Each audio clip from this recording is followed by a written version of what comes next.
아.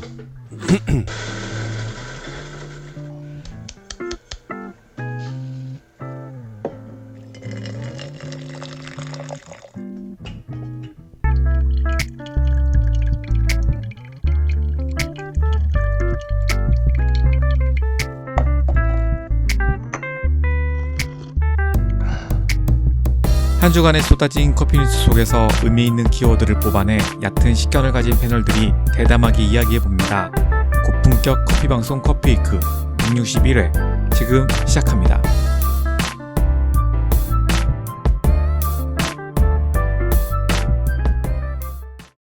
안녕하세요. 커피 만드는 마케터 위노입니다. 안녕하세요. 원두 속에서 헤엄치고 싶은 로빈입니다. 한 주 동안 어떻게 지내셨나요? 어떻게 지내고 계신가요? 장마는 이제 거의 끝난 것 같고. 태풍이 이제 연달아 계속 올라오던데? 네. 근데 앞전에 지나간 바비는 네. 그래도 큰 피해 없이 지나간 것 같은데. 위쪽은 피해가 없었구나. 네, 그렇게 많이는 없었던 것 같아요. 생각보다. 네. 제주는 바람이 엄청 셌거든요. 이번 태풍은 비보다는 바람이 세더라고요. 그래서 근데 뭐 연이어서 계속 오는 것 같더라고요. 우리나라 날씨가 이제 동남아 날씨 느낌 같아요. 열대의 뭐 그런. 근데 누가 그렇게 올렸던데? 그 대만에서 오신 분이 유튜브에다가 한국 대만만큼 덥다는 얘기 절대 하지 마라. 진짜 살아보면 대만이 더 덥다. 절대로. 대만보다 한국이 더 덥다는 사람 내가 죽여버릴 거야. 이렇게 하는 걸 봤거든요. 진짜 덥대요, 대만. 그래서, 죄송합니다. 막 댓글들이. 네. 아무튼 근데 코로나 때문에 어떡해요? 네, 지금 2.5단계로 저희가 녹음하고 있는 시점 기준으로 해서 2.5단계로 상향 조정돼서 저희 지금 단톡방에서도 지금 이야기가 계속 나오고 있는데 걱정을 많이 하고 있으시더라고요. 이미 위너님도 그렇고 지금 카페를 하고 있으신 분들이 있으셔서. 그러니까요. 네. 실내에서는 못 먹는 거잖아요. 지금 일단 카페 같은 경우에도. 지금 경기도는 프랜차이즈는 실내에서 못 먹게 돼 있죠. 네.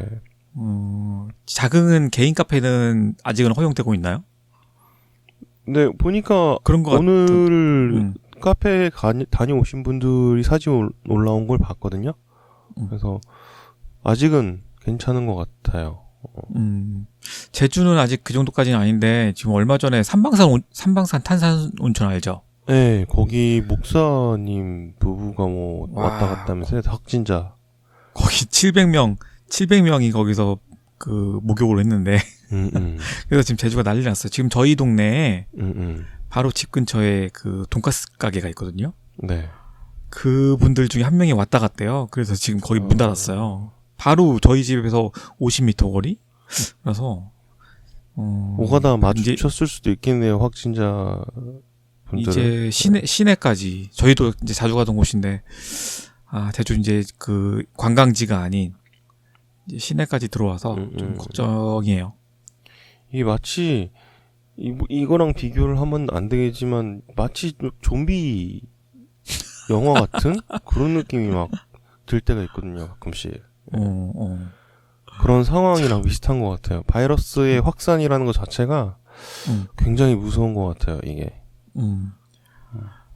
그래서 다들 그러시겠지만 저희도 카페가 이제 조금 손님들이 알려지기 시작했는데 줄었어요. 그나마 알려지도 않았는데. 위축됐겠네요. 네. 그래서 아무튼 돌아다니는 사람이 없으니까요. 일단. 네. 진짜. 아무튼 잘 될 고민이 겁니다. 많은 하루하루를 보내고 있어요. 9월에 저희 행사 하나 잡혀 있잖아요. 근데 그거는 진행이 안 될 수도 있겠네. 미지수겠네요. 그러니까요. 그것도 청춘 커피 페스티벌? 거기서 저희가 야외에서 커피 위크를 진행하기로 돼 있는데 네. 이번 주에 연락이 오겠죠? 어떻게 될 건지? 제발 코로나 때문에 취소만 되지 알았으면 좋겠다 그 생각을 했었는데 지금 그런 상황으로 갈 것 같아요. 이게 확산세가 좀 꺾이면은 그래도 좀 많이 제재가 완화될 것 같긴 한데 지금 거의 계속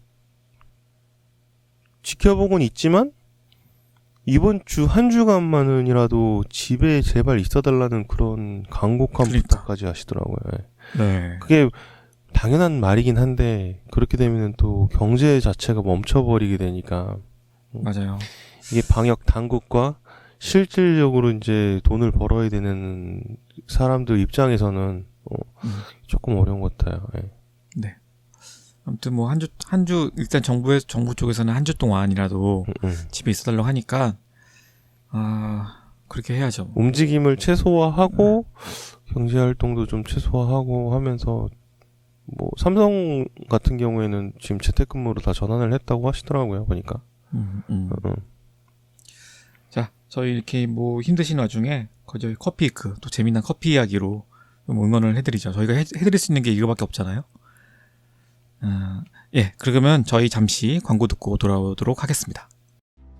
2012년 제드커피로 시작된 심해처럼 짙고 깊은 콜드브루를 만드는 아비스 커피. 한국의 더치커피가 알려진 시점부터 독자적 추출 방식을 연구한 우리는 현재 전국 유명 로스터리 카페에 콜드브루 커피를 공급하고 있습니다. 콜드브루 MD OEM 제조 전문 아비스 커피. 자, 로빈님. 네. 공지 읽어주시죠. 네, 알겠습니다. 커피이크는 여러분의 구독과 하트로 성장하고 있습니다. 지금 듣고 계신 팟빵에서 구독 버튼과 하트를 꼭 눌러주세요. 컨텐츠 제작을 지원하고 싶은 분들께서는 팟빵 후원 페이지에서 정기 후원 또는 일시 후원으로 지원하실 수 있고요. 광고 제휴 문의는 마이커피위크 @gmail.com으로 내용을 보내주시면 저희가 자세하게 안내해 드릴게요. 커피위크 유튜브 그리고 인스타그램, 페이스북 계정도 있으니까 많이 찾아주세요. 네. 유튜브가 요즘 조금 성장세가 있죠?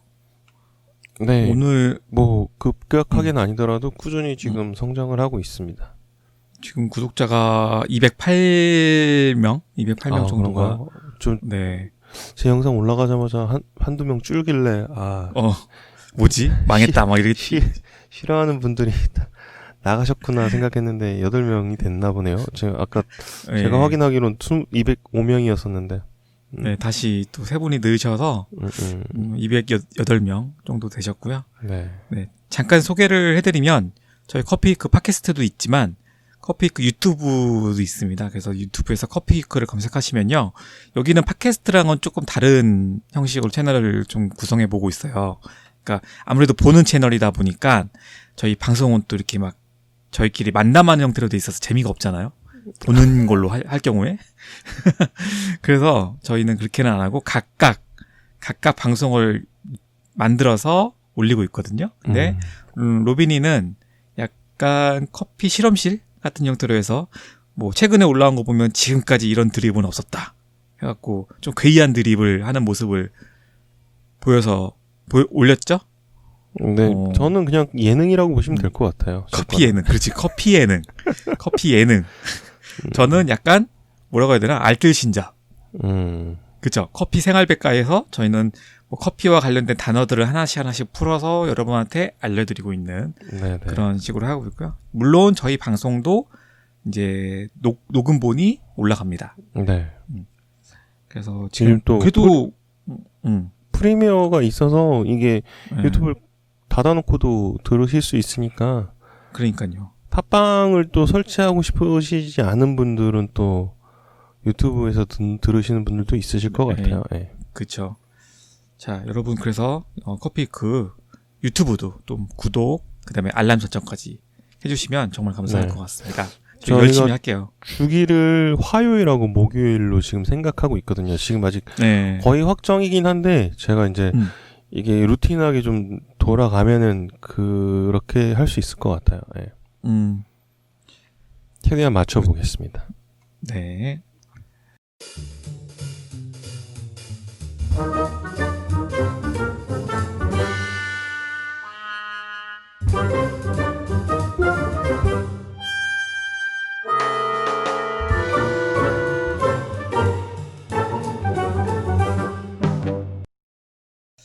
자, 이번 주는 우리가 커피를 좀 심화 탐구하는 날이잖아요. 오랜만에 로빈님이 준비를 해주셨어요. 언젠간 한번 해야지 했었는데 위너님이 언젠간 하실 줄 알았는데 안 하셔서 그냥 제가 스틸했어요. 네. 스틸? 뭐죠? 그게? 인터셉트 같은 건데 우리가 커피를 마시고 있으면서 가장 그 커피에 이거 빠져서는 안 되죠. 물. 아, 그렇죠. 커피의 뭐랄까 한 98%?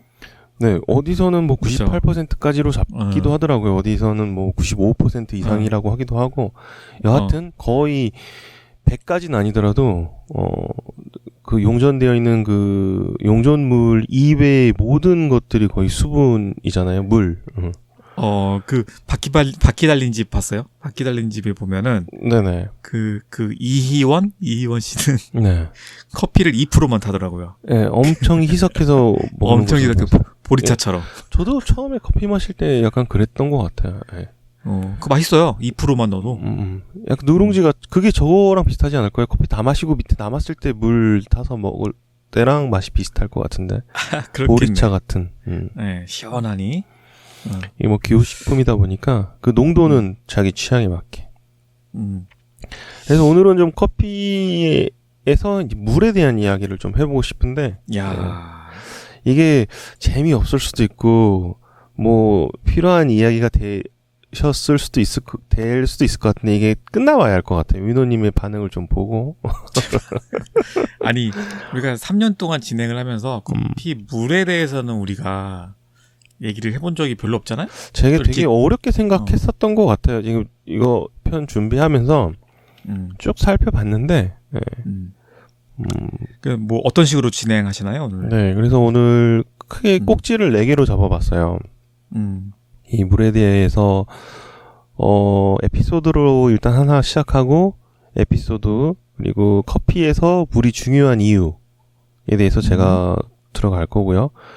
그리고 물을 달리 했을 때 커피 맛은 어떻게 변하는지에 대해서 거기에 따라 이제 우리의 이제 물의 선택은 어떻게 해야 될까 커피 할 때. 그리고 마무리로는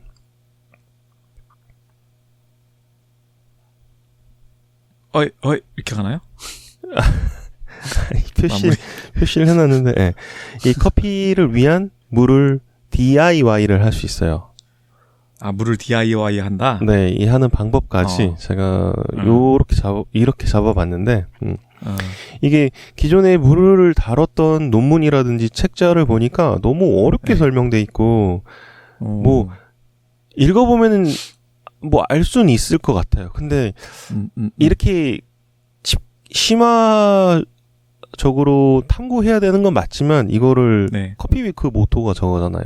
이걸 좀 더 쉽게 여러분들한테 좀 알려드리자는 의미에서 그냥 제 식으로 좀 뭐라 그래야 되지? 필터링을 좀 한 내용이라고 보시면 될 것 같아요. 네네네. 그래서 좀 되도록이면 좀 가볍게 하지만 결코 가볍지 않게 가지고 와봤습니다. 네. 가볍지만 결코 가볍지 않게. 네. 처음에 좀 재미없는 부분도 있을 수 있는데 뒤로 가면 갈수록 조금 가볍게 라이트하게 좀 잡아봤어요. 예. 알겠어. 필요한 내용들은 꼭 짚고 예. 용두사미가 되나? 자, 물이 커피에서 굉장히 중요하고요. 간과하기 쉬운데 네. 어떤 이야기들이 나올지 기대가 되네요. 한번 풀어주시죠 이제. 자, 그러면 오늘 제가 준비한 물에 대한 이야기 그리고 커피를 위한 물 시작하겠습니다. 네. 블랙워터 이슈에 이런 에피소드가 하나 있더라고요. 캐나다와 노르웨이의 물이라는 내용으로 물에 대한 내용을 하나 다룬 에피소드가 있던데 그래서 요걸로 시작을 해볼게요. 2014년 월드 바리스타 챔피언의 결선에 오른 영국의 국가대표 바리스타 맥스웰 뭐 뒤에는 줄일게요. 맥스웰의 시연 이후 전 세계 많은 바리스타들은 커피를 위한 물에 대한 관심을 갖게 돼요. 그전에도 이미 관심은 많이 있었지만 활발하지 않았다가 이게 약간 기폭제가 된 것 같아요. 이 전까지만 해도 물은 단지 커피에 첨가되는 액체 정도로만 생각해 왔었었는데 맥스웰은 물의 개념을 분쇄된 커피에 들어있는 수용성 성분들, 용질, 이라고 녹일 수 있는 용매제로서의 관점을 제시를 했거든요. 단지 어렵다. 커피에 첨가되는 액체가 아니라는 걸로 제시를 한 거죠. 예. 네. 그래서 이 내용을 조금 살펴보면은 2014년 맥스웰의 시연 프리지테이션 내용이 포함된 물에 관련된 내용은 맥스웰이 본인의 커피를 위한 물과 관련된 여러 세미나에서 여러 번 언급하긴 했는데 2009년 초 이 사람이 직접 겪은 내용이에요. 2009년 초 캐나다의 필 로버트슨과 세바스찬, 이 필 앤 세바스찬 커피의 설립자라고 합니다. 이 첫 번째 카페의 성공에 힘입어서 로스팅 비즈니스를 시작하기로 했는데 그때쯤 전 세계에서 유명세를 떨치고 있던 노르웨이의 팀 원들보의 커피에 대한 이야기를 들은 필과 윈들보. 예. 제가 눈이 좀 그래. 네. 정정해 주세요, 이렇게. 윈들보의 커피에 대한 이야기를 들은 필과 세바스찬은 노르웨이를 방문을 하게 되죠. 그리고 팀 윈들보의 라이트 로스팅 커피에 매료되었어요. 그때 커피는 라이트 로스트 커피였지만 생두 속까지 아주 잘 익은 커피였고 정말 맛있는 커피였다고 합니다. 그 당시를 회상해보면 당시 팀 윈들보의 로스팅 머신은 프로밭 유지 15kg 용량의 로스터기였는데 필과 동업자는 이 동일한 머신에 대한 정보를 팀과 함께 공유하기 시작했고 분명 캐나다에서의 라이트 로스트는 성공적일 거라고 확신을 했다고 해요. 예. 지금 이게 캐나다하고 노르웨이 지금 지역적 차이가 있는 거죠. 하지만 결과는 실패였다고 합니다. 이후 팀과 의사소통을 위해서 캐나다에서 노르웨이로 필 앤 세바스찬의 커피를 보냈고 팀은 그들의 커피가 애쉬, 재와 같은 향이 지배적이라고 평가를 했대요. 물론 필은 팀 윈들보를 절대적으로 신뢰했기 때문에 자신의 커피에 대한 완성도를 더욱 높이기 위해서 계속 로스팅을 진행해 나갑니다. 2011년에 필과 공동 설립자인 세바스찬은 오슬로를 다시 방문하게 되는데 이번에는 직접 커피를 가져갔는데 그때 그 커피가 캐나다에서는 거의 완벽했다고 평가를 했대요. 네. 그 커피를 노르웨이의 오슬로까지 안전하게 운반하기 위해 아로마 밸브가 없는 패키지 2kg를 담아서 팀 윈들보를 다시 방문하게 됐어요. 근데 결과는 또 실패를 한 거예요. 오슬로에서 맛본 필의 커피는 여전히 밋밋하고 재와 같은 맛을 내고 있었는데 그 이유가 무엇이었을까요? 아, 모든 게 다 원두 다 똑같은데. 네. 상황을 다 똑같이 다 맞춘 거예요. 예. 캐나다에만 가져오면 맛이 이상하다. 그래서 같은 커피가 오슬로에서 맛이 다른 이유를 찾기 시작을 했어요. 그죠. 그 이유에 대한 답을 필과 세바스찬은 2014년 이탈리아 리미니에서 답을 얻게 된다고 합니다. 월드 바리스타 챔피언십 현장에서 맥스웰의 시연 프레젠테이션을 통해서 말이죠. 이후 그는 캐나다 캘거리에서 분명히 뛰어난 컵 품질을 가졌던 커피가 노르웨이 오슬로에만 가져가면 재와 같은 맛을 내는 커피로 변하는 이유를 물에서 찾기 시작한 거죠. 그 결과 노르웨이 오슬로와 캐나다의 캘거리의 물의 조성 성분 차이를 명확하게 알게 되었는데요. 오슬로의 물은 칼슘과 마그네슘의 양은 비슷했지만 중탄산이온, 알카리니티라고 하네요. 함량이 캘거리보다 2배 이상 높다는 사실을 알게 됐어요. 거기서 이제 2009년 초부터 2014년까지 거의 5년간 필과 세바스찬을 괴롭힌 문제가 로스팅이 아니라 물이라는 사실을 이제 이해하게 된 거죠. 쉽게 말하면 물의 성분 가운데 중탄산이온 성분이 그가 로스팅을 한 뛰어난 커피를 밋밋하고 재의 맛 나는 커피로 만들었다는 결론을 얻게 된 거죠. 이건 커피를 로스팅하고 전 세계를 비즈니스 영역으로 생각하는 로스터들에게 있어서 엄청난 반항을 일으킨 해프닝이라고 하네요. 예. 그래서 이 물에 물로 시각을 돌리지 못하셨던 분들이 분명히 있으셨을 거고 지금 우리가 생각하기에도 어떤 카페들 같은 데 보면은 이 물을 달리해서 커피 원두에도 다르게 적용하는 카페가 우리나라에도 있더라고요, 보니까. 있죠. 있어요. 그래서 그런 커피숍들을 신경은 안 썼었는데 저도 이거 이야기를 준비하면서 이렇게 물에도 최상의 맛을 얻어내기 위해서 물 가지고 최상의 원두를 접목시켜서 우리한테 제공해주는 그분들의 노고가 정말 대단하다는 생각을 하게 됐어요. 이 에피소드를 보면서. 커피에서 물이 중요한 이유에서 좀 들어갈 텐데 조금 네. 졸리실 수도 있어요. 만약에 운전 중이시거나 아니면은 졸린 타임이다 싶으면은 잠깐 멈추셨다가 좀 뇌가 활성화돼 있을 때. 약간 그 운전 중이시라면 약간 그 졸릴 때 그 잠깐 쉬는 장소에 가서 차를 대고 들으시거나. 근데 굉장히 중요한 이야기니까 스킵은 하지 마시고 한번 나중에라도 시간 되실 때 꼭 들어보세요. 네. 커피 성분의 약 98% 이상은 물이기 때문에 커피 제조에 있어서 물의 역할은 정말 중요합니다. 그 중에서도 맛에 특별히 영향을 주는 두 가지 요소는 경도와 산도가 있거든요. 물에는? 네. 그래서 산도는 pH라고 표현을 하죠. 네. 중학교 과학 시간에 어느 정도 들으신 적이 있으실 거예요. 그 무슨 종이 있잖아요. 리트머스. 맞아요. 네. 그걸 가지고 하진 않는데 이 기계들이 저렴하게 많이 나와 있더라고요. 저도 이거 준비하면서 지금 주문을 하려고 장바구니 담아놨거든요. 네. 도대체 장바구니가 어디 있는 거예요? 저는 알리익스프레스 장바구니에는 품목이 100여 가지가 지금 담겨져 있어요. 아니 언제 그 장바구니를 한번 단톡방에 올려주세요. 알겠습니다. 그래서 물에는 미네랄과 칼슘을 포함해서 다양한 성분들이 함유되어 있어요. 이건 누구나 다 알고 있는 공경한 사실이고. 미네랄이 물이란 뜻 아니에요? 물? 아니 미네랄이 거기 함유되어 있는 성분들 아닌가요? 이게 원자식으로 나타내자면은 조금씩 다르지 않나? 아니 그냥 이건 그냥 우스갯소리 들어주세요. 지나가는 얘기로. 그 외에 과학 방송 이런 데 들어보면요. 네. 왜 잘못된 마케팅 이런 거 있잖아요. 아니면 이상한 마케팅 해가지고 예를 들면 그 팔찌를 샀는데 팔찌에서 이상한 뭐가 나와서 음이온 그런 거. 음이온 이게 나와서 몸에 좋다 했는데 다 그거 거짓말이다. 근데 그 중에 하나가 미네랄이거든요. 미네랄. 미네랄이 그거에 대한 것도 이 수치로 나타나니까 이게 미네랄은 그게 뭐라 그래야 되지? 이게 무슨 과학이라고 그때 말씀해 주셨는데?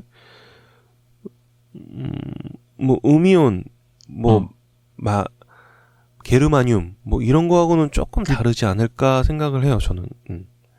그래요? 네. 그러니까 미네랄이 그냥 물이라는 뜻이에요, 물. 물이라는 뜻이래요. 그래서 미네랄이 나온다. 미네랄이란 건 없대요. 그럼 물에는 미네랄과 칼슘을 포함한다고 하면 물에는 물과 칼슘을 포함한다고 얘기를 해야 되겠네. 근데 찾아보니까 이런 건 있어요. 그냥 무기물. 무기물을 미네랄이라고 표현한다는데 아무튼 그냥 제가 들은 바로는 그렇게 돼서 하여튼 저는 그렇게 알아들을게요. 무기물이다. 네, 알겠습니다. 이런 거.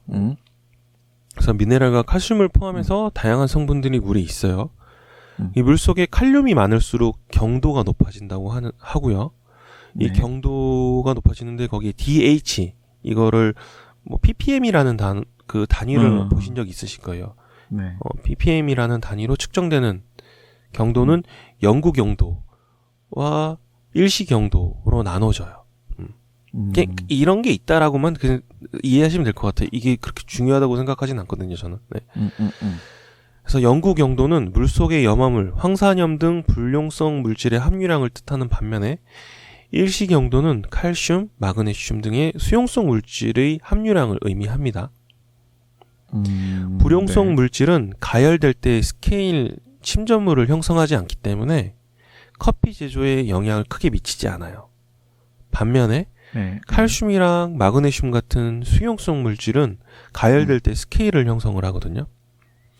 물에 녹으니까. 네, 결국 경도는 이런 이온 물질이 물 안에 얼마나 많이 녹아 있는지를 설명하는 용어라고 생각하시면 될 것 같아요. 이게 제 예로 한 설명드려 보면은 수돗물을 저희 커피 먹을 때 수돗물을 가열해서 장기간 먹었을 때 그 포트 안에 침전물이 생기거든요. 가끔씩 보면은.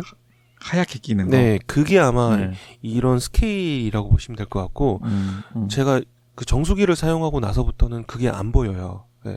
그래서 그만큼 그게 용준물이 좀 걸러져서 되기 때문에 그거의 차이가 아닐까 생각하시면 좋을 것 같아요. 여기에 이제 경도는 소프트, 미디엄, 하드 등 3단계로 나뉘는데 대부분의 경우 물 공급업자에게 전화 한 통화만 하면은 원하는 경도의 물을 제공받을 수 있다고 해요. 카페 같은 경우에 이렇겠죠. 물의 수치 분류는 뭐 샤오미 TDS로도 측정이 가능하죠. 그래서 용존량, 이게 TDS가 토탈 디솔브드 솔리드의 약자로 우리말로는 총 용존 고용 물질이라고 생각하시면 돼요. 네. 그래서 PP 다 얘기하시면. 네. 그래서 ppm을 기준으로 해서 0에서 75 ppm은 소프트로 표현을 하고 150에서 300 정도를 하드라고 하드 경도 정도를 나타낸다고 해요. 경도 수치로 보면은 1 정도는 18 ppm, 6 경도보다 높으면 경수, 낮으면 연수라고 해요. 네. 우리나라의 경우에는 거의 대부분이 30에서 50 ppm에 해당되는 연수가 거의 대부분이라고 합니다. 유럽의 경우에는 100에서 200 ppm에 해당하는 경수에 해당하고요. 이게 우리나라도 보니까 계절별로 또 이게 ppm이 조금씩 달라지더라고요. 동계랑 하계로 나눠서. 이게 저 영향이 아닐까 생각해요. 그 비가 많이, 강수량이 여름에 또 집중이 되는 게 있잖아요. 그래서 요번에는 이게 더 낮아지려나? 아닌가? 하여튼 뭐 그런 영향이 조금 있을 것 같아요. 예. 그 블랙워터 이슈에 운영자이신 서린님이 네. 예전에 그 물과 관련해서 조사를 하신 게 있거든요. 우리나라. 네네. 우리나라 지역별로도 그게 맞아요. 달라요. 다. 네. 제가 네. 그게 연수 같은데 미끈미끈한 물 혹시 만져보신 적 있으세요? 이게 물을 그 수돗물 같은 거를 받아서 씻는데 이게 비누기가 안 가신 것처럼 계속 미끌미끌거리는 물을 제가 만져본 적이 있거든요. 저기 울산 그래요? 쪽 가서. 네. 깜짝 놀랐어요. 그래서 연수기로 하면은 아마 그런 효과가 나지 않았나 그런 내용을 들은 것 같아서. 그래서 온천 쪽에 가면은 그런 물이 가끔씩 보이는데 제가 울산 가서 그런 경험을 한 적이 있어서. 네.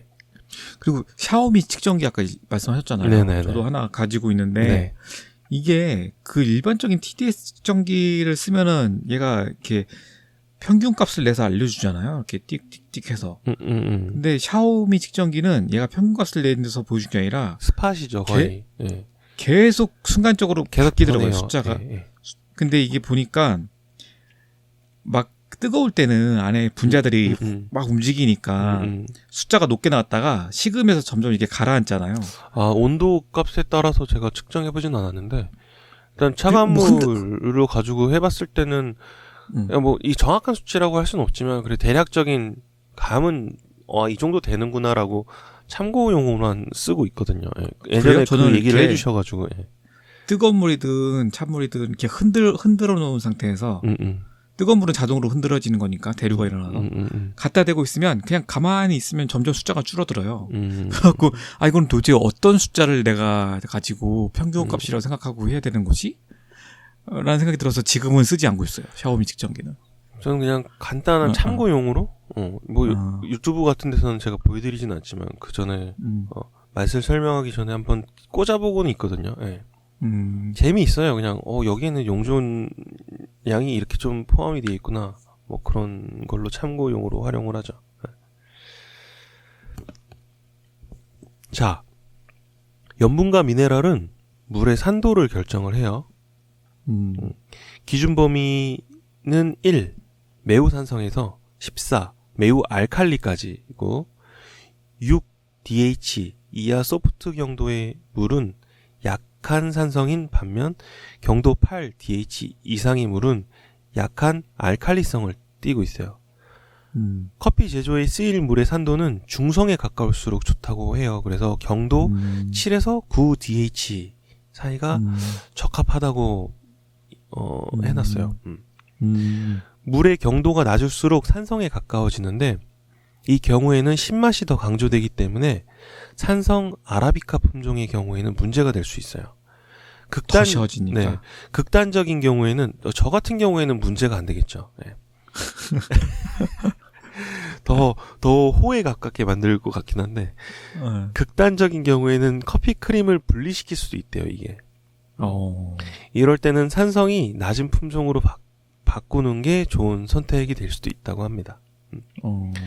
소프트 경도의 산성물은 물속의 밀입자와 결합해서 가스킷, 파이프, 마그네틱 밸브 등을 손상시켜서 상당한 수리 비용을 초래할 수 있다고 합니다. 아까 말씀드린 스케일 같은 거죠. 네.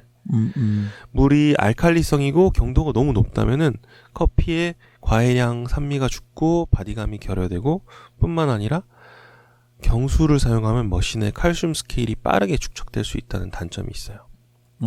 그렇구나.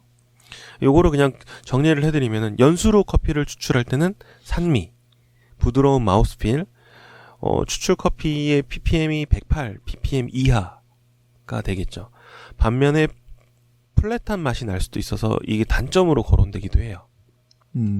경수로 커피를 추출할 때는 복합적인 향미가 나타나고 추출 커피 그 기준으로는 108 ppm 이상이 해당하고 반면에 거칠고 쓴맛을 가질 수도 있어요.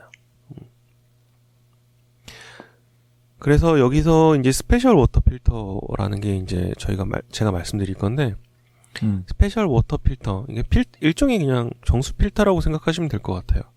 이런 현상을 예방을 할 수 있는데 워터 필터링의 목적은 칼슘 스케일의 축적을 예방하고 냄새도 제거하고 밀입자도 제거하는 역할을 해요. 가정용 필터는 활성탄과 다른 물질을 포함한 필터 카트리지를 이용해서 작동을 하는데 뭐 카본 필터, 수온, 이온 필터 이런 것들이 있는데 제가 이제 필터에 대해서 쭉 좀 말씀드릴게요.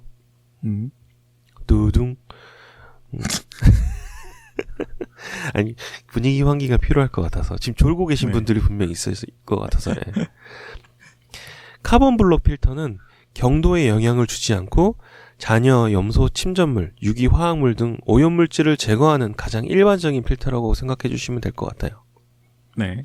카본 필터의 원료는 대나무나 코코넛 껍질 등 탄소가 풍부한 유기제를 태운 재로 오염물질이 들러붙을 수 있는 표면적이 아주 커다란 초다공성 가루. 참고로 활성탄 1g의 표면적은 1000 제곱미터로 아이맥스 스크린 3개의 넓이라고 합니다. 진짜요? 네네. 그러니까 대박이네. 거기로 이제 흡수를 하는 거죠. 활성탄 1g? 네네네. 진짜요? 활성탄 1g의 표면적. 네. 1000제곱미터. 네. 대박이네. 새로운 사실이죠. 네. 그만큼 표면적이 넓다는 거죠. 예. 미생물의 오염을 막기 위해서 잔류 염소가 많이 필요한 지역이 있어요. 카본 필터의 역할 중 하나는 이런 지역에서의 물을 염소 맛을 없애는 것이거든요. 보통 보호 유역의 저수지물은 잔류 염소가 덜한 반면에 강물과 같은 표면수는 상대적으로 더 많은 양의 잔류 염소가 필요해요. 카본 필터는 염소 분자가 무색 무취의 염화 이온으로 바뀌도록 돕고 있고요. 시간이 지남에 따라서 탄소의 작은 구멍들이 막혀 필터의 성능이 떨어질 수도 있어요. 그때 이제 필터를 새 것으로 교체해야 되기 때문에 교체 주기는 잘 잡아주시는 게 좋겠죠. 그러니까 더 들어갈 데가 없는 거죠. 네. 그 다음으로는 역삼투압 법을 이용해서 경수를 정화할 수도 있는데 물 분자만 통과 가능한 미세한 반투과성 막에 경수를 투과시키는 방식이에요. 단, 이 방식은 커피 맛을 좋게 해주는 미네랄 성분까지도 걸러낸다는 단점이 있습니다. 그 다음으로는 이온 교환기를 이용한 정화 방법도 있어요.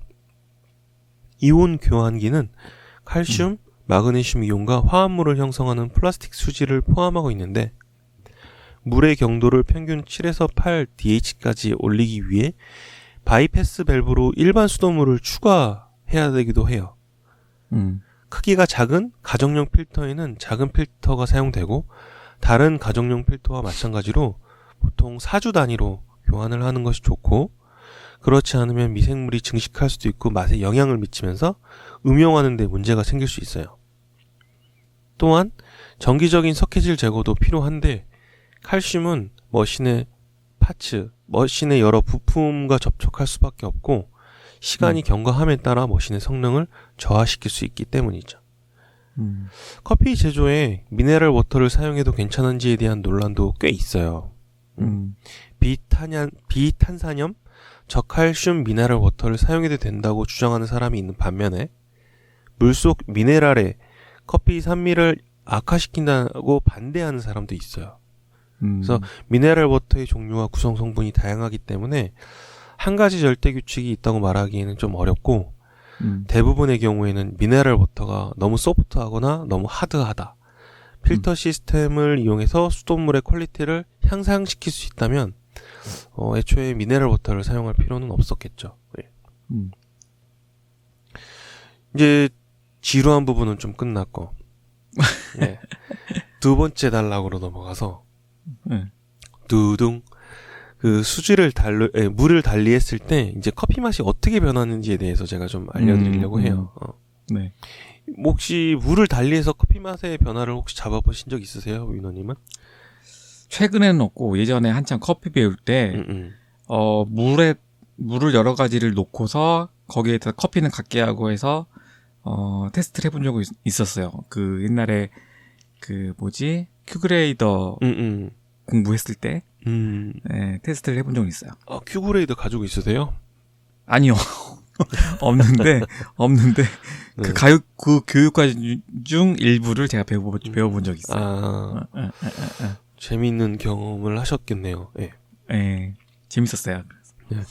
지금 민호님도 경험하셨던 것처럼 물이 달라지면 결과물인 커피의 맛도 달라진다는 건 누구나 이제 커피를 조금 그래도 이해하고 있으신 분들은 다 아실 거예요. 그래서 집에서 먹는 커피와 카페에서 먹는 커피의 똑같은 온도를 가지고 내려도 맛이 다른 이유가 그것 때문이거든요. 이미 검증이 됐죠. 그런데 이게 어떻게 커피 맛이 변하는 것인지 그거를 좀 제가 얘기를 해드릴게요. 네. SCA에서 제시하는 커피 추출을 위한 이상적인 물의 기준이 있어요. 네. 무치이고 위생적이어야 하고 물은 맛에 영향을 줄 수 있는 유기요소들인 염소, 차염소산염, 그리고 클로라민류가 완전히 없어야 한다고 합니다. 그것들은 물 자체에 인지할 수 있는 것이 아니라 추출된 커피의 결과물에 아주 부정적인 풍미를 만들어낼 수 있기 때문이라고 하는데 총 경도는 50에서 175 ppm의 범위를 가져가고 CaCO3가 이게 뭐지? 이게 이산화탄소 아닌데? 칼슘, 이산화칼슘? CaCO3. CaCO3라고 할게요. 제가 지금 분자식 이름이 생각이 안 나서. 네, 이거를 2.2 탄산칼슘. 칼슘. 네. 네. 탄산칼슘 2.2에서 9.8의 범위를 가지고 있어요. 알칼리도는 40에서 75 ppm. 탄산칼슘 2.2에서 4.2의 범위를 가지고 있고 pH 산성은 6.5에서 8의 범위를 가진다고 해요. 반드시 전기 전도로 수치가 알칼리니티의 3배 미만이 되어야 한다고 합니다. 이게 SCA의 기준이거든요. 기존의 SCAE의 기준이 이제 그대로 계승된 것 같은데 선행된 연구를 보면은 수질이 에스프레소 커피에 미치는 영향, 나바리니 2010년도 추출된 커피 향미에 영향을 미치는 물의 불순물 1955년 락하트가 한 논문도 있고 수돗물에 잔존하는 특정 이온 컴비네이션이 원두와 분쇄된 커피 수율에 미치는 영향 1958년 갈드너 등이 있고 또한 중국에서는 수질이 녹차 추출액의 영양학적 성분과 항산 화력에 미치는 영향 2009년 조우가 쓴 논문도 있고요. 일본에서는 녹차 물에 대한 연구를 진행한 이력이 있습니다. 앞에서 말씀드렸던 것처럼 그 연구에도 물이 포함된 미네랄 성분은 결국 커피와 간능적 특성에 영향을 미치고 최적의 미네랄 함량은 커피 긍정적 맛과 적정 함량 이상의 미네랄 성분은 커피의 부정적인 신맛과 떫은 맛을 낸다고 보고를 했어요. 그러면 커피 향미 그리고 미네랄 농도에는 어떤 상관관계가 있는지 저희가 한번 살펴볼 필요가 있는데 네. 과다한 미네랄 함량은 본연의 맛을 왜곡시킬 수 있다고 하는데 이게 맞는 말일까요, 이게? 뭐 어쨌든 과한 거는 다 뭔가 그 변화를 시키지 않을까요? 그래서 이게 뭐 이것도 논란이라기보다 갑론을박이 되게 많이 있어요. 다양한 변수값을 통제해서 무리를 달리해서 실험을 한 자료 그리고 해마다 펼쳐지는 다양한 세미나에서도 해당 자료들은 그 기준값과 통제값의 변화, 실험 환경에 따라서 주장하는 이와 그 결과도 조금씩 상이하기 때문에 제가 여기서 결론 짓진 않을 거예요. 네. 그래서 열린 내용으로 스킵하도록 할게요. 이 부분은. 네. 그래서 전 평가 방법 중에 관능평가라는 게 있는데 요거만 간단하게 좀 짚고 넘어갈게요. 네. 관능평가 같은 경우에는 3가지 카테고리로 잡고 있더라고요. 차이 식별 검사라고 해서 검사 대상의 제품들 간의 차이를 분석하는 검사, 그리고 묘사 검사라고 해서 어떤 점에서 차이가 나는지 분석하는 검사, 그리고 감정 검사라는 게 있는데 차이점이 소비자들에게, 그러니까 시음하는 사람들에게 영향을 미치는지 분석하는 검사로 나뉘더라고요. 그래서 관능적인 맛의 향미 뭐 그런 표현이 있을 때 제가 궁금해서 찾아본 건데 요런 내용이 있더라고요. 예. 결국엔 주관적인 내용인 것 같아요. 살짝 관능이라는. 그죠. 이제 그러면 이제 우리는 어떤 물을 선택해야 되는가에 대해서 이야기해 볼 건데 뭐 결론은 뻔하죠. 내가 접하기 쉽고 내가 먹었을 때 이상하지 않으면 그냥 먹어도 내 입맛에 맞는 거 골라서 드시면 돼요, 원래. 네. 근데 우리가 주변에 접할 수 있는 물들이 꽤 많이 있잖아요. 뭐 수돗물도 있고 생수도 있을 수 있고 그런 것들이 있는데 그 부분에 대해서 제가 좀 설명을 드릴게요. 첫 번째로 수돗물. 이거는 우리나라 어디든 거의 다 수돗물이죠. 그 뭐 강원도 같은 경우에는 뭐 산에서 내려오는 그런 저수통에 있는 물을 드시는 분들도 있고 지하수를 뽑아서 드시는 분들도 있으시고 제주도는 지하수도, 어떻게? 제주도는 지하수인가요? 지하수가 많아요. 지하수도 많아요.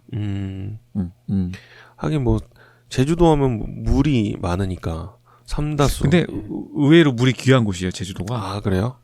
네, 그래서 물 아껴 쓰자는 캠페인 맨날 해요, 라디오에서. 너무 많이 뽑아 써서 그런 거 아닌가요? 그래서 아니 뭐 용암수인가 새로 만들어갖고 막 해외 수출한다고 했을 때 아니 제주도도 물이 없는데 아니 거기 많이 해외에 팔아먹으려고 그러는 거 아니에요? 아무튼 제주도는 물이 없는 곳이래요. 예. 그래서 물이 다양하기 때문에 뭐 원하는 커피 먹기 위해서 수돗물을 저희도 예전에 사용했었죠. 저희 로스팅 공방 운영했을 때 수돗물을 끓여서 저희 커피 마셨었잖아요. 그렇죠.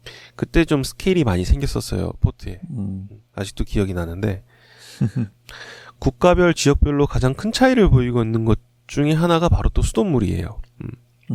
지형적인 원천 형태와 정수 과정과 수돗물 관리 기간에 따라서도 다르고요. 우리나라의 경우에는 얼마 전에 또 깔따구 그런 것도 있었죠. 그리고 깔따구? 그게 그 뭐예요? 뭐라 그래야 되지? 그 서울 경기권에서는 문제가 한번 됐었거든요. 유충 그 해충 같은 뭐가 거. 나왔다고? 예. 해충 나왔다고? 맞아. 해프닝도 있었죠. 예. 그리고 뭐 수도관이 녹슬어서 이제 들어오는 물 자체가 이제 불순물이 많다. 우스갯소리로 우리는 철분을 항상 먹고 있지 않았냐, 뭐 그런 얘기도 하고 막. 그러니까 뭐 우리나라 물이 세계에서 제일 깨끗한 물 중에 하나라고 하는데 그래서 이게 그냥 오는 수돗물 과정에서 마셔도 이제 관이 좀 노후가 된 거죠. 예. 그러니까 그래서 다들 근데 그렇게는 생각하지만 집까지 들어오는 관을 안 믿잖아요. 그렇죠. 예. 그걸 좀 믿게 하는 캠페인을 하면 좋을 것 같긴 한데 교체하고 있긴 한다고 하는데 이게 스케일이 또 엄청나게 쌓이더라고요, 보니까. 이거 찾아보면서 이 단면을 좀 잘라서 보여준 걸 봤는데 좀 그거 보니까 그냥은 못 먹겠더라고요. 예. 이 수돗물에는 다량의 미네랄 및 부유 물질이 녹아져 있어서 뭐 바로 마셔도 크게 문제될 건 없어요. 다만 오랫동안 음용하면은 또 어떤 일이 생길지는 잘 모르겠고 식수로 음용하기 위해서는 수질을 좀 체크를 해보시는 것도 좋고 염소 성분 제거를 위해서는 끓여서 음용하는 것도 있습니다. 수돗물의 특성은 이 정도고 증류수 이거는 이게 아까 미네랄이 물이라고 말씀하셔가지고 살짝 뭐 이 내용이 맞는지 모르겠는데 미네랄이 용존되어 있지 않은 물이라고 표현을 했어요. 증류수. 그 제로 상태 뭐 다른 함유 물질이 없는 제로 상태의 물이라고 하면 되려나? 무기물이 제거된 상태 이렇게 이해하면 될 것 같아요, 그죠? 그래서 증류수는 매우 단조로운 맛. 이게 플랫하다라고 표현을 했는데 음료로 추출할 때 오히려 흐릿하고 칙칙한 맛을 낸다고 해요. 뿐만 아니라 증류수를 마시는 것은 몸에 해롭다고 저는 이 증류수를 먹으면 죽을 수도 있다는 얘기를 주워 들은 적이 있는데 이걸 보면서 알았는데 이거는 사실이 아니래요. 증류수에는 하나의 단일 세포들이 결국 수도관을 파열시킨다고 알려졌기 때문인데 이는 세로 안팎의 염분 농도와 평형을 유지하기 위해 세포막이 물을 관통하여 물이 세포 내로 자유롭게 흐를 수 있도록 만들었으므로 세포에는 결국 다량의 물이 필요하고 너무 방대해졌을 때는 자체적인 내부 압력으로 인해서 멤브레인 등의 배관 시설을 파열시키게 한다고 하는데 인간 신체에는 이들을 예방하는 메커니즘이 존재한다고 합니다. 그래서 걱정하실 필요는 없대요. 혹시나 음용하신다고 하더라도 위 작용에 손상을 받을 만큼 휘둘리지도 않고 그래서 증류수를 마시는 것은 건강에 크게 해를 끼치는 건 아니라고 해요. 근데 이 흐릿하고 칙칙한 맛이 좀 걸려서 증류수는 좀 적합하지 않을 것 같은 느낌이 들고 로비 피셜 생수 이거는 조금 할 말이 좀 많은데 생수를 가지고도 커피 여러 가지로 내려보면서 했던 유튜버들도 있고 블로거들도 꽤 있더라고요 보니까 가장 뭐 극명하게 좀 차이를 보여드린다고 하면은 우리나라 삼다수랑 어디야 저기 에비앙? 프랑스 건가요? 에비앙? 네.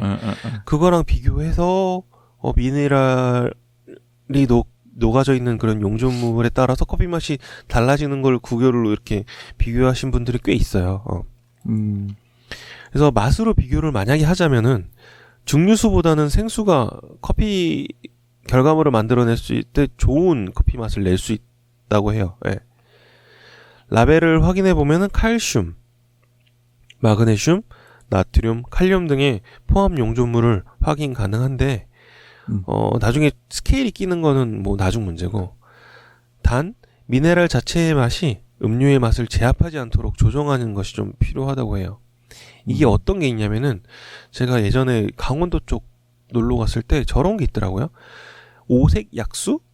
그런 데 가면은 철분 성분이 되게 많이 함유돼 있어서 약수 쪽 이건 생수랑은 좀 다른 얘기긴 한데 그 철분이 많이 있다 보니까 그 주변에 이제 물이 담겨져 있는 고여 있는 쪽에 보니까 그 쇳물 같이처럼 쇳물처럼 되어 있더라고요. 그래서 맛을 봤을 때도 피맛 있잖아요. 피맛. 피맛. 네. 그런 맛이 좀 났었는데 그걸로 또 밥을 하니까 색이 굉장히 신기한 색상의 밥이 되더라고요. 근데 그거를 자주 마시는 건 안 좋고 거기 그 철이 좀 녹아들어 있는 물이기 때문에 가끔씩 그래도 음용을 해주면은 좋다라는 얘기가 있어서 사람들이 줄을 서서 퍼가는 걸 봤거든요. 아 진짜요? 왠지 몸에 안 좋을 것 같은데. 근데 그게 드시는 분들이 뭐 철분을 보충하고자 뭐 그런 방법을 쓰시는 것 같긴 한데 이게 건강에 미치는 영향에 대해서는 제가 따로 찾아보진 않았습니다. 그래서 이게 약간 이거랑 비슷한 것 같아서 미네랄 자체의 맛이 음료의 맛을 제압하지 않도록 너무 과하지 않도록 조정하는 것이 좀 필요하다고 생각이 돼요. 그래서 그 온라인에 좀 자료를 찾아보니까 그 생수 19종에 대해서 좀 조사를 해놓으신 분이 있더라고요. 그래서 우리나라에 있는 네 2016년도 자료 같은데 저도 이거를 측정해보려고 8개를 사왔거든요. 근데 이분이 더 많아서 그냥 이분 걸로 대체를 하려고요. pH 농도를 보니까 증류수가 6.15 정도라고 가정을 하면은 수돗물은 7.05예요. 근데 그거에 반해서 백두산이라는 물 아시죠? 그쵸, 알죠. 백두산이라는 생수가 가장 높게 나는데 이게 7.8. 그리고 아이시스 8.0이라는 게 있고 그냥 아이시스가 있는데 아이시스 8.0을 이분은 했네. 그 7.64 정도 되고요. 그리고 미네랄 워터라고 해서 이게 노브랜드에서 판매되는 물로 알고 있는데 이게 네. 7.7. 그래서 수돗물보다 일단 다 높은 것들이 이런 것들이 있고 수돗물보다 pH 농도가 조금 낮은 게 풀무원 샘물 초록색으로 되어 있는 그리고 백산수 그리고 최근에 나온 건데? 그리고 아이시스 아까 8.0 아닌 그냥 아이시스가 6.77로 수돗물보다 밑에 있는 pH 농도를 나타내고 있는데 이게 이제 거의 아까 말씀드렸던 커피가 맛있는 그 기준 안에 거의 대부분 근접해 있는 애들이에요. 네. 거기 안에 다 들어가 있더라고요. 거의 대부분이. 그리고 TDS 측정도 해놓은 게 있는데 이건 아까 말씀드렸던 것처럼 용해 고용 물질이라고 생각하시면 되거든요. 증류수를 기준으로 했을 때 0으로 치면은 에비앙이 267이에요. 그리고 수돗물이 81. 예. 거기에 에비앙이 가장 높고 그나마 좀 제주 삼다수가 좀 낮아요. 33. 그래서 TDS를 기준으로 했을 땐 증류수에 거의 가까운 물이 제주 삼다수라고 보시면 될 것 같거든요. 이게 어떤 걸 또 생각하시면 되냐면은 커핑 제가 대회를 예전에 몇 번 나갔었잖아요. 네. 그때 거기 자주 출전하시는 분들 그냥 귓동량으로 들었었던 건데 그 입가심을 할 때 제주 삼다수로 많이 한다고 하더라고요. 그래요? 네. 그래서 저도 그때부터 그걸 듣고 거기 가서 거기 있는 물을 준비해 주신 물로 헹구는 게 아니라 삼다수를 좀 손으로 쥐어서 좀 따뜻하게 해서 그 헹군 물로 사용하곤 했거든요, 저도. 그래서 이 물에 관련된 것도 그런 요령이 좀 필요하더라고요. 네. 미네랄 함량은 당연히 또 에비앙이 엄청나게 높아요. 제주 삼다수가 13.90이고 에비앙이 105 정도 되네요. 이게 엄청나게 또 많이 함유되어 있는데 저 차이도 또 있다고 보시면 돼요. 에비앙이 우리나라에 유통되는 에비앙하고 유럽에서 유통되는 에비앙하고 또 미네랄 함량이 다르다는 사실. 그게 우리나라 들어오기 위한 기준이 있더라고요. 이게 그 기준에 맞추다 보니까 우리나라에 함유된 미네랄 함량을 조금 줄여서 들어오는 것 같습니다. 그 다음으로는 이제 정수물. 정수물은 크게 뭐 다룰 건 없고, 정수물의 핵심은 필터. 크게 네 가지로 나누는데, 세티멘트 필터. 이거는 물속 부유물질 등 비교적 큰 물질들을 제거해주고요. 프리카본 필터는 휘발성 유기 화합물을 제거해주고, 로엠브레인. 이거는 유기 및 무기 오염 물질, 세균, 바이러스를 제거해주고 포스트 카본 필터는 온천 활성탄의 소재로 항균력을 증가시켜서 물냄새 제거 및 맛 향상에 도움을 준다고 합니다. 이제 제가 물에 대한 얘기를 좀 재미없는 얘기부터 해서 뭐 생수 이야기 뭐 쭉쭉 나갔잖아요. 되게 이게 좀 궁금하셨을 것 같은데, 커피를 위한 물을 이제 만드실 수 있다고 제가 말씀드렸잖아요. DIY? 네네. 마지막으로 이걸로 마무리를 좀 지을까 하는데, 네. 이거는 블랙워터 이슈에 있는 자료를 활용했는데, 여기도 호주에 있는 바리스타의 걸 좀 참고를 했어요. 가지고 와서 기사화시킨 건데. 호주의 세계적인 바리스타, 맷 퍼거라는 분이 있대요. 맷퍼거. 네. 네. 커피를 위한 물을 집에서 직접 제조할 수 있는 방법을 영상과 함께 자신의 블로그인 바리스타 허슬에 게재를 한 적이 있어요. 그걸 가져온 건데, 커피 추출에 영향을 미치는 중요한 두 가지 요소인 경도와 양이온, 산의 완충 작용을 하는 알칼리 성분, 음이온을 증류수에 넣어서 커피의 이상적인 물을 만들었다고 합니다. 그래서 준비물은 베이킹 소다, 탄산 나트륨, 이거는 알칼리도 성분을 성분을 위한 거고, 네. 앱솜 솔트, 황산 마그네슘. 이거는 경도 성분을 위한 거예요. 0.01g 단위 측정이 가능한 저울이 필요하고요. 각 성분들을 섞을 컨테이너가 필요해요. 거기에 최소 3리터의 증류수가 필요합니다. 그러니까 아무것도 섞이지 않은 제로 상태의 증류수. 이렇게만 준비되면은 커피를 위한 물을 DIY를 할 수 있습니다. 제조 방법은 우선 1리터의 증류수에 1.38g의 베이킹소다를 녹이고요.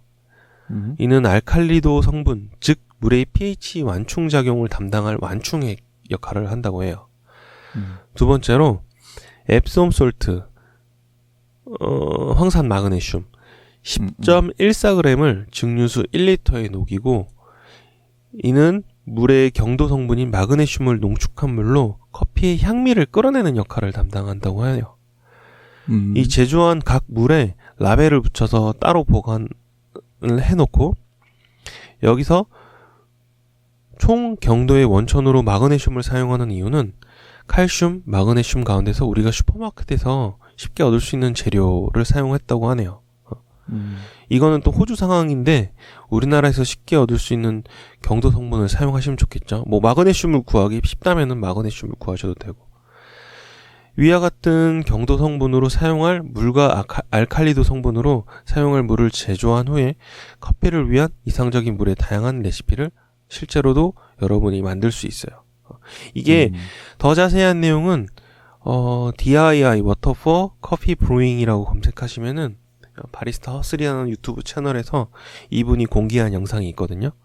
그래서 요거를 보고 하시면은 정말 맛있는 커피를 만들 수 있는, 커피를 위한 최적의 물을 DIY를 하실 수 있다는 사실. 네. 예전에 그 스페셜티 커피가 이제 한국에 소개될 때쯤, 네.